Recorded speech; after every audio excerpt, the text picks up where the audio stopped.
The alarm screamed through the empty halls of Outpost Hana 7. Red lights flashed against the metal walls. Kang Tae-ho looked up from his console and felt his stomach drop. He had been stationed on this ice moon for 8 months. 8 months of cold, quiet, and loneliness. The outpost was a communications relay station. Nothing more. It sat on the frozen surface of Kira 4, far from any battle, far from any danger. Or so everyone had believed. Tae-ho pulled up the emergency transmission. His fingers moved fast across the keyboard. The message filled his screen, and he read it 3 times to make sure he understood. A Raxian raider fleet had entered the sector. They were attacking everything in their path. All personnel were ordered to evacuate immediately. No exceptions. Tae-ho stood up from his chair. He was 28 years old, with a calm face and steady hands. He had joined the military because he wanted to protect people. He had never imagined he would end up alone on a frozen moon at the edge of known space. He walked to the window and looked outside. The sky was gray and heavy with ice clouds. In the distance, he could see the shapes of enemy ships breaking through the atmosphere. They looked like black daggers falling from the sky. His communicator buzzed. It was Commander Park Do-yeon, calling from the main fleet. Tae-ho, get to the evacuation shuttle now. You have 30 minutes before the Raxians reach the surface. Understood, sir, Tae-ho replied, but he did not move toward the door. Instead, he walked back to his console. He pulled up the station's communication array status. The long-range transmitter was still active. It was the only one in this part of space powerful enough to reach the colony ships in the next system. 40,000 people were on those ships. Families. Children. They were traveling to a new home. Completely unaware that a Raxian fleet was heading in their direction. If the transmitter went offline, those ships would never receive the warning. They would fly straight into the enemy fleet. They would all die. Tae-ho checked the system requirements. The transmitter needed to broadcast for 6 more hours to ensure the signal reached the colony ships. It could not run automatically. Someone had to stay and operate it manually. He closed his eyes for a moment. He thought about his mother back on Earth. He thought about the small apartment where he grew up. The smell of her cooking. The sound of her voice telling him to be careful. Then he opened his eyes and made his decision. He called Commander Park again. Sir, the long-range transmitter needs 6 hours of manual operation. If we abandon it now, the colony ships won't receive the warning. There was silence on the other end. Then the commander spoke, his voice heavy. Tae-ho, we cannot send anyone back for you. The fleet is retreating. If you stay alone. I understand, sir. The Raxians will reach the outpost within the hour. Their ground forces number at least 40 soldiers. You cannot fight them alone. I know, sir. Another long silence. Tae-ho could hear the commander breathing. Is there no other way? Park asked. No, sir. Someone has to stay. And I am already here. The commander's voice cracked slightly. You are a good soldier, Kang Tae-ho. I will make sure your family knows what you did. Thank you, sir. But I am not dead yet. Tae-ho ended the call. He stood still for a moment, letting the weight of his choice settle on his shoulders. Then he got to work. He moved through the outpost with purpose. He knew every corner of this place. He had walked these halls 1,000 times during his long, boring months of service. Now that knowledge would save his life, or at least help him survive a little longer. First, he went to the armory.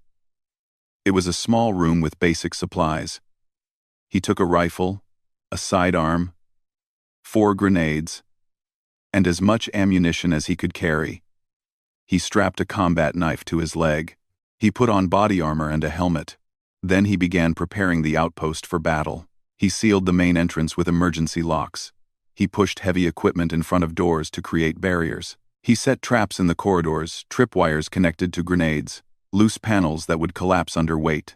The work was hard and fast. Sweat dripped down his face even in the freezing cold. His breath came out in white clouds. Outside, he heard the evacuation shuttle take off. He paused at the window and watched it rise into the gray sky. The other personnel, the cooks, the engineers, The medics were escaping. They would live. Taeho felt a strange peace settle over him. He was not angry. He was not afraid. He had made his choice, and he would stand by it. He returned to the control room and sat down at the transmitter console. The signal was broadcasting steadily. 5 hours and 42 minutes remained. He pulled up the scanner display. Red dots appeared on the screen, moving toward the outpost from the east. 47 enemy units. They would arrive in approximately 20 minutes. Taeho checked his rifle one more time. He made sure the safety was off. He took a deep breath and let it out slowly. 47 enemies, 1 man, 6 hours. The odds were impossible. Any reasonable person would have run. Any smart person would have found another way. But Taeho was not thinking about odds. He was thinking about the 40,000 people on those colony ships. He was thinking about the children who would grow up to have families of their own. He was thinking about all the lives that would continue because he stayed. He smiled to himself. It was a small, tired smile. "Let's see who gets tired first," he said to the empty room. The first explosion shook the outpost. The Raxians had arrived. Taeho stood up, grabbed his rifle, and walked toward the sound of breaking metal. His footsteps echoed in the dark corridor. The red emergency lights made shadows dance on the walls. Somewhere ahead, he heard alien voices shouting commands. He heard the heavy footsteps of armored soldiers. He heard the hum of plasma weapons charging. He pressed his back against the wall and waited. His heart was steady. His hands did not shake. The first Raxian came around the corner. It was tall and covered in dark scales. Its eyes glowed yellow in the dim light. It carried a weapon that pulsed with deadly energy. Taeho raised his rifle and fired. The battle for Outpost Hana 7 had begun. High above the ice moon, hidden behind a field of frozen asteroids, a Valari ship floated in silence. It was a beautiful vessel, shaped like a silver leaf, designed to observe without being seen. Inside the ship, Yuna stood at the observation deck. She was young by Valari standards, with pale blue skin and large silver eyes that could see things humans never could. Her people were known throughout the galaxy for their telepathic abilities and their peaceful nature. They had never fought a war. They had never needed to. Yuna's mother, Elder Sora, sat in the command chair behind her. She was older and wiser, with deep lines around her eyes from centuries of careful thought. She led this diplomatic mission to study humans from a distance. The Valari were considering opening relations with humanity, but they were cautious. Humans had a reputation for violence that made many Valari uncomfortable. They wanted to understand these strange creatures before making contact. "The Raxian fleet has arrived," one of the crew members announced. "They are attacking the human outpost on the surface." Sora nodded calmly. "Keep us hidden. We are here to observe. Nothing more." Yuna turned to her mother. "Should we not help them? The humans are being attacked." "This is not our fight," Sora replied. "We must remain neutral. Our mission is to watch and learn." Yuna wanted to argue, but she knew it was pointless. Her mother's word was law on this ship. Instead, she turned back to the observation window and focused the ship's advanced sensors on the surface below. The outpost appeared on her screen. It was a small, gray building surrounded by ice and snow. She saw the evacuation shuttle rising into the sky, carrying people to safety, but she also saw something else. One life sign remained inside the outpost. One single human had stayed behind. "Why did they not evacuate?" Yuna asked. One of the crew members checked the data. "The human communication station is still transmitting. It appears someone stayed to operate it manually." Yuna felt something stir inside her. Curiosity, perhaps. Or maybe something deeper. She adjusted the sensors and zoomed in on the outpost. She found the human in the control room. He was a male, young and strong, wearing combat armor. He was checking his weapons with careful, practiced movements. "Can we hear what he is saying?" Yuna asked. The crew member activated the audio sensors. A moment later, Taeho's voice filled the observation deck. "Let's see who gets tired first." Yuna blinked. The human was smiling. He was about to face an army alone, and he was smiling. "He is insane," one of the crew members whispered. "No," Yuna said softly. "He is brave." The first Raxian soldiers reached the outpost. Yuna watched through the sensors as they broke through the outer wall. She expected the human to hide or run. Instead, he walked toward the sound of the attack. He moved through the corridors like water through stone. He did not rush. He did not panic. Every step was measured. Every movement had purpose. The first enemy came around a corner, and the human fired. The Raxian fell. The human kept moving. Yuna had read about human warfare in archives and history files. She had studied their battles and their strategies. But reading about something and seeing it were two very different things. The human did not fight like the Raxians, who attacked with brute force and overwhelming numbers. He fought with his mind as much as his body. He used the narrow corridors to his advantage, never letting more than one or two enemies approach at a time. He fell back when he needed to, drawing them into traps. When a grenade exploded in a crowded hallway, Yuna counted 5 Raxians, falling at once. "He is good," Sora admitted from her chair. "But he cannot hold forever. There are too many." Yuna did not respond. She was too focused on the screen. The hours passed slowly. Yuna did not move from her position. She watched every moment of the battle, her silver eyes reflecting the images on the screen. She watched the human take a wound in his shoulder during the 3rd hour. She expected him to cry out in pain. Instead, he found a quiet corner, heated his knife with a small flame, and pressed the hot metal against his wound to stop the bleeding. His face twisted with pain, but he did not make a sound. Then he stood up and kept fighting. "How is that possible?" Yuna whispered. "How can he endure such pain?" Her mother came to stand beside her. "Humans are strange creatures. Their bodies are weak compared to many species, but their minds refuse to accept defeat. They have something they call willpower. It allows them to push beyond their physical limits. Have you seen this before? In records and reports, but never like this. Never one man against so many." By the 4th hour, the human was running low on ammunition. Yuna watched him switch to his sidearm, then to his knife. He was bleeding from multiple wounds. His armor was cracked. His movements were slower than before, but he was still fighting. The Raxians had started with 47 soldiers. Now there were less than 20 left. They had expected to take the outpost in minutes. Instead, they had spent hours dying in dark corridors. Yuna noticed something changing in the enemy soldiers. They were hesitating. They whispered to each other in their harsh language. They looked at the bodies of their fallen comrades and felt something they had never felt before when fighting humans. Fear. "They are afraid of him," Yuna said with wonder in her voice. "They should be," Sora replied quietly. Yuna's hearts were beating fast. She had 2 hearts, like all Valari, and both of them were racing. She did not understand what she was feeling. It was like fire and ice at the same time. It was like watching a star being born. She had grown up believing that violence was wrong. Her people had taught her that fighting solved nothing.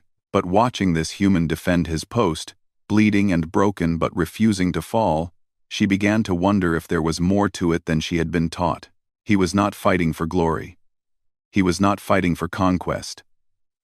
He was fighting so that others could live. There was something beautiful in that.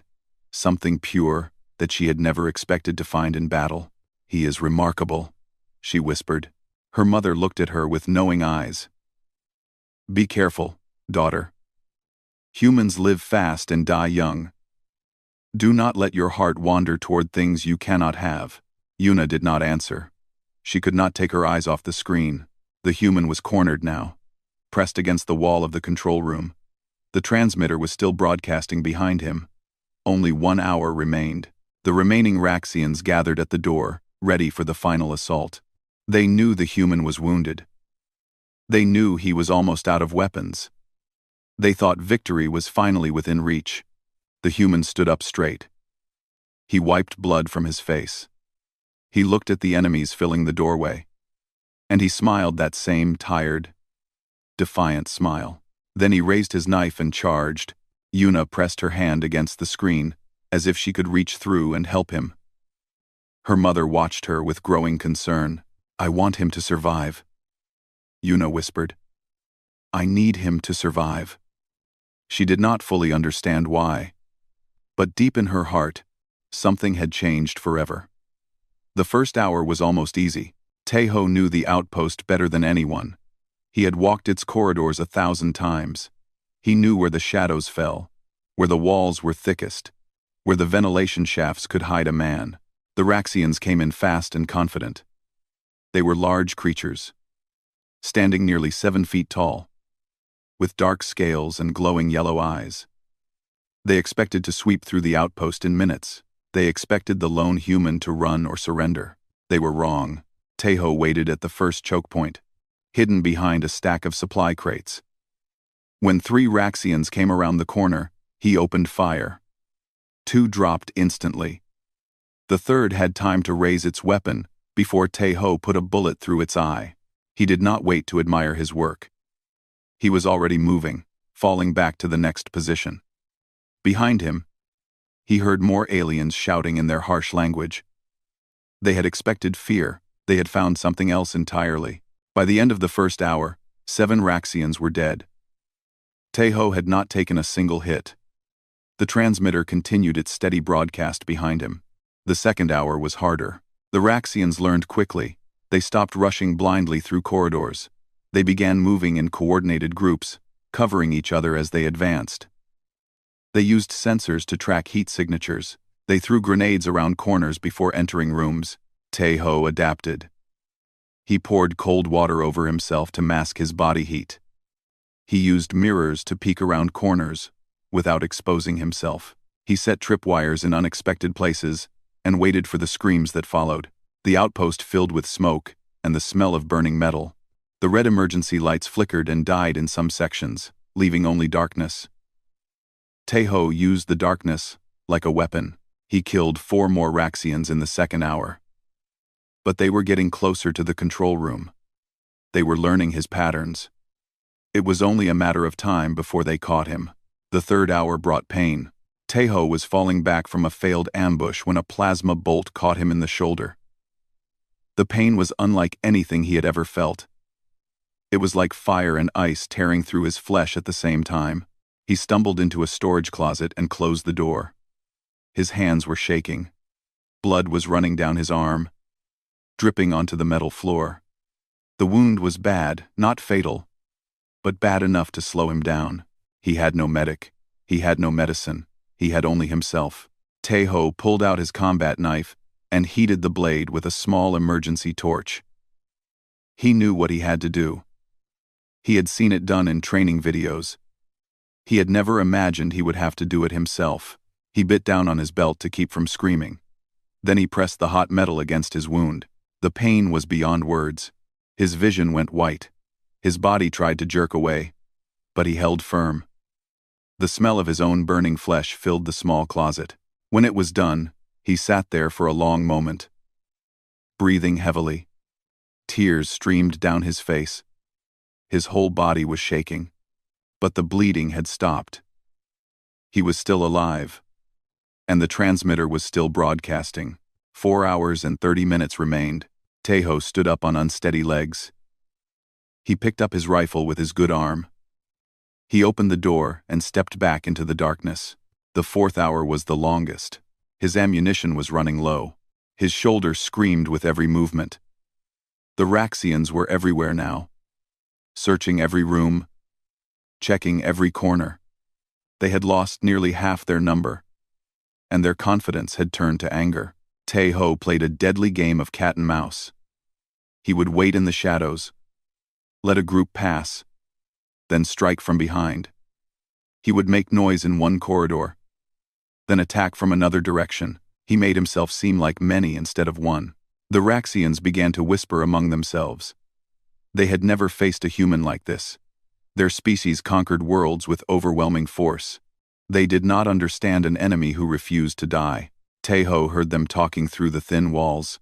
He did not understand their language, but he understood their tone. They were afraid. A single human had made an entire Raxian strike force afraid. It gave him strength. Not much, but enough. By the end of the 4th hour, 24 Raxians were dead. Taeho was down to his sidearm and 3 bullets. His knife was still sharp, still ready. But he knew the math. He knew how this was likely to end. The 5th hour was pure survival. The Raxians had regrouped. They stopped splitting up. Now they moved as one force, sweeping through the outpost corridor by corridor.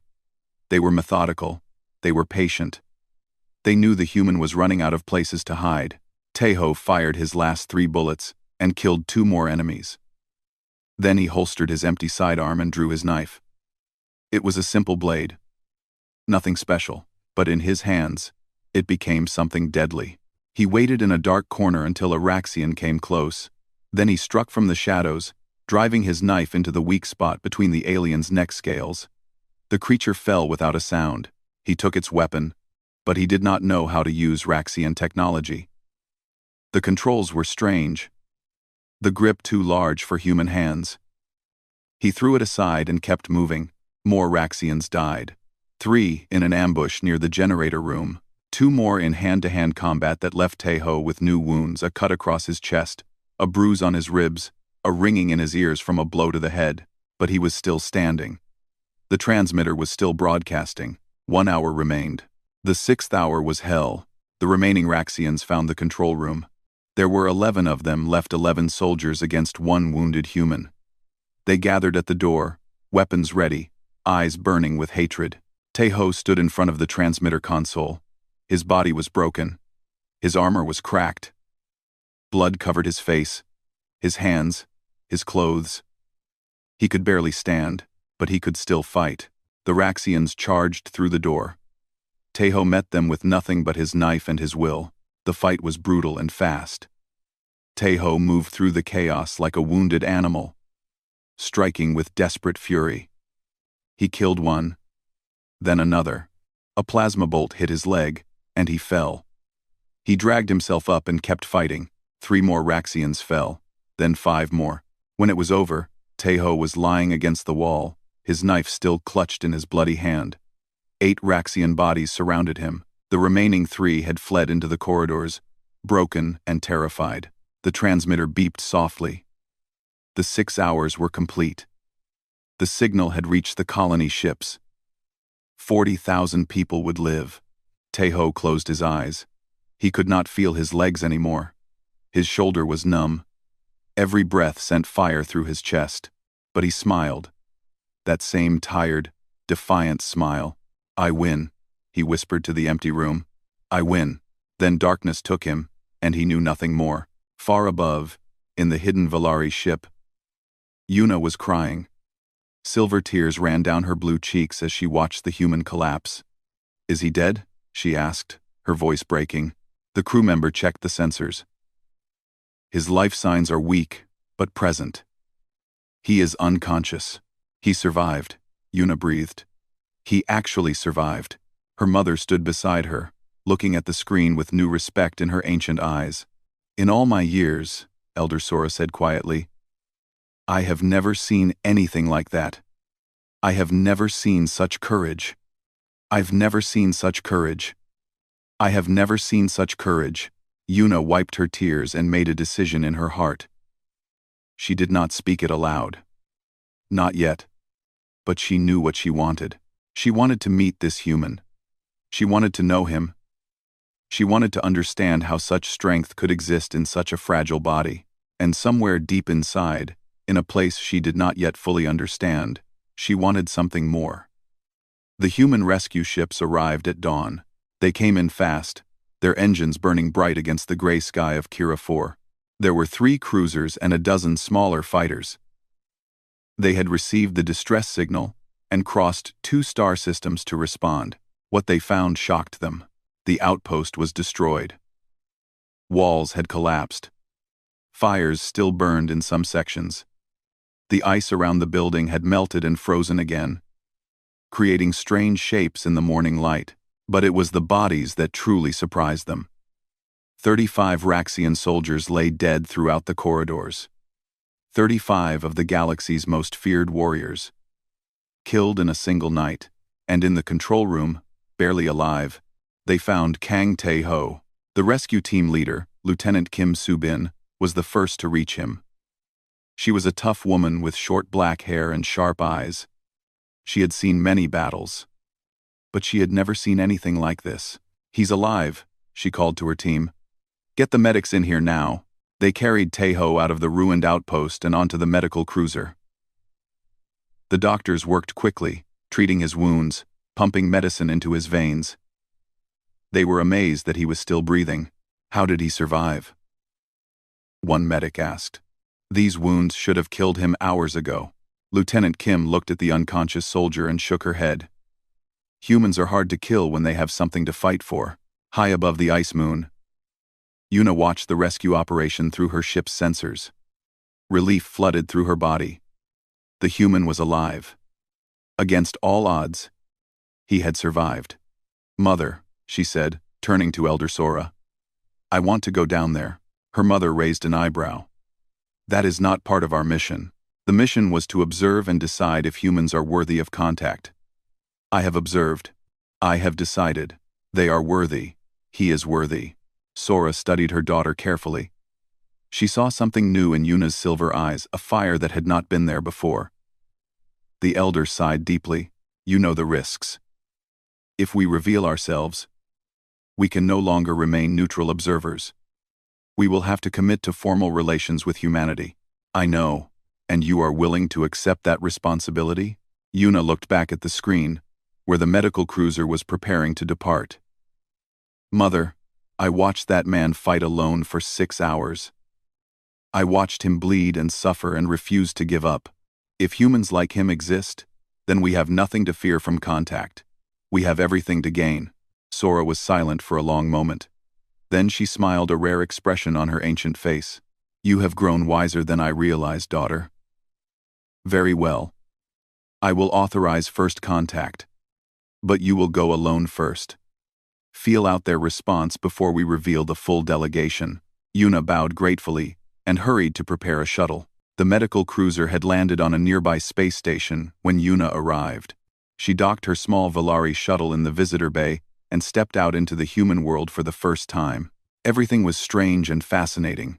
The air smelled different, metallic and warm. The humans moved quickly, always busy, always talking.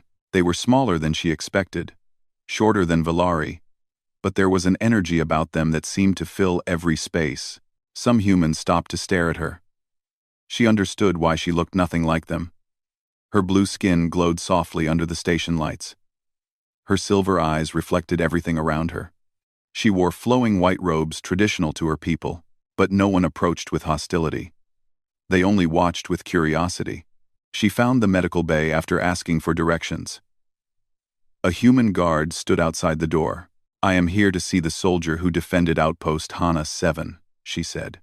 Her voice was soft and musical, with a slight accent from speaking an unfamiliar language.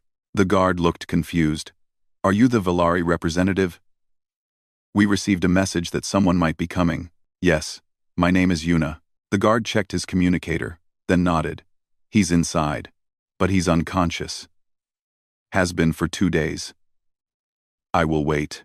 She entered the medical bay and found a seat near the window. Beyond the glass, she could see Tae-ho lying on a treatment bed. Machines surrounded him, monitoring his heart, his breathing, his brain activity. His face was pale, and bandages covered most of his body, but he was alive. His chest rose and fell with each breath. His heart beat steadily on the monitor.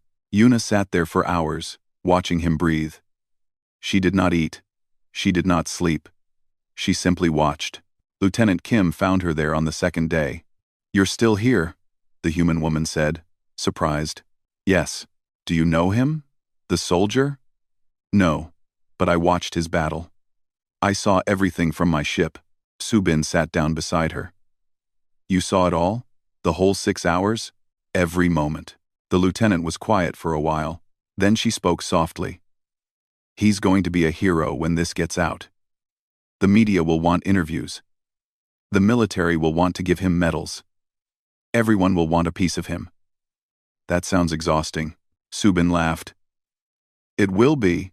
Tae-ho won't like it. He's a quiet person. Doesn't like attention. You know him? We served together once, years ago. He saved my life during a skirmish on the outer colonies. He never mentioned it afterward. Never asked for thanks. That's just who he is.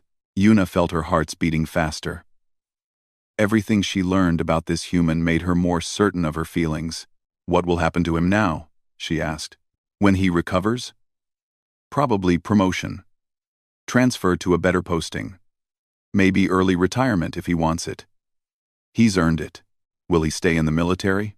Subin shrugged. Hard to say. After something like this, people change. Some become harder. Some become softer. Some just want to go home and forget. Yuna looked through the window at Taeho's sleeping face. I hope he does not forget. What he did was important. He should remember it. On the third day, Taeho woke up. Yuna was still there when his eyes opened. She saw him look around in confusion. Saw him try to move and wince in pain. She saw him slowly remember where he was and what had happened. A nurse came in to check on him. They spoke quietly, and Yuna watched from outside the window. Finally, the nurse turned and pointed at her. Taeho looked at Yuna through the glass. Their eyes met. For a moment, neither of them moved. Then, Taeho raised his hand in a small, weak wave. Yuna smiled and waved back. The nurse opened the door. He wants to see you. Yuna walked into the room slowly. Her heart was beating so loud she was sure he could hear it. She stopped beside his bed and looked down at him. He looked terrible, pale, bandaged, broken. But his eyes were alive. They were dark brown, warm, and curious. Hello, he said. His voice was rough from days of silence. Hello, she replied. My name is Yuna. I am Valari. I've never met a Valari before. I have never met a human before. He smiled weakly. I hope I am not disappointing. She felt something warm spread through her chest. No, she said softly. You are not disappointing at all. They looked at each other in comfortable silence. Outside, the universe continued to spin. Wars continued to be fought. Ships continued to fly between the stars, but in that small medical room, two very different souls had found each other, and nothing would ever be quite the same again. The days passed slowly in the medical bay. Taeho healed, and Yuna stayed. They talked for hours. She asked about Earth, about his childhood, about his family. He told her about the small apartment where he grew up, about his mother who made the best food in the entire city, about the dreams he had as a young boy looking up at the stars. She told him about Valari, about her homeworld with its purple skies and silver oceans. She explained her people's gift of telepathy, how they could sense emotions if not thoughts. She admitted that she had been afraid of humans before watching his battle. Why were you afraid? He asked one afternoon. Your reputation, she said. Humans are known throughout the galaxy as warriors. Your species has won more battles than any other in recent history. Many Valari believe you are dangerous. Taeho laughed softly. It was the first time she had heard him laugh. The sound was warm and gentle. We are dangerous, he admitted. But only when we need to be. Most humans just want to live peaceful lives. Work, family, friends, simple things. What do you want? He was quiet for a moment. His eyes looked past her, toward the window, and the stars beyond. I don't know anymore, he said. Before the outpost, I thought I knew. I was a soldier. I protected people. That was my purpose. But now I feel different. Like that night changed something inside me. I'm not sure I want to fight anymore. Yuna understood. She could sense the weariness in him, the deep exhaustion that had nothing to do with his physical wounds. He had given everything he had in that battle. He had touched death and somehow come back. Such experiences left marks on the soul. What if you did not have to fight anymore? She asked. He looked at her curiously. What do you mean? My people are opening formal relations with humanity. There will be embassies, cultural exchanges, opportunities for cooperation. The Valari Council is looking for humans who can help bridge our cultures, someone who understands both worlds. You're offering me a job? She smiled.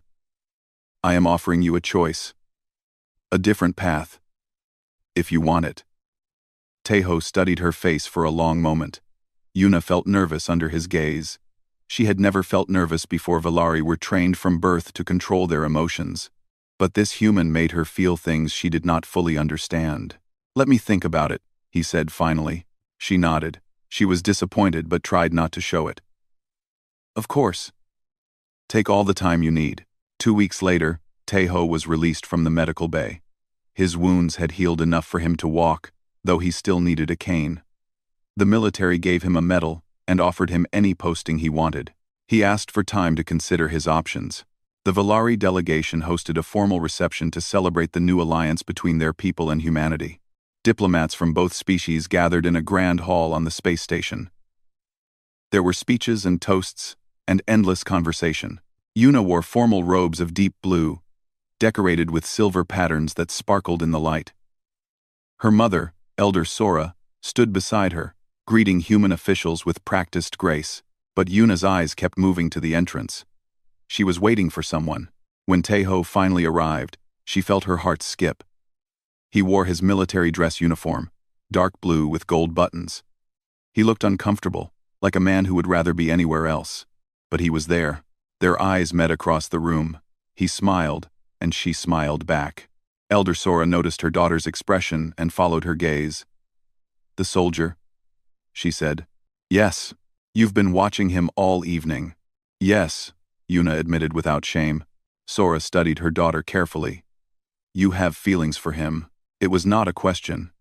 Valari could sense emotions, and Yuna's feelings were radiating strongly enough that any sensitive person could feel them.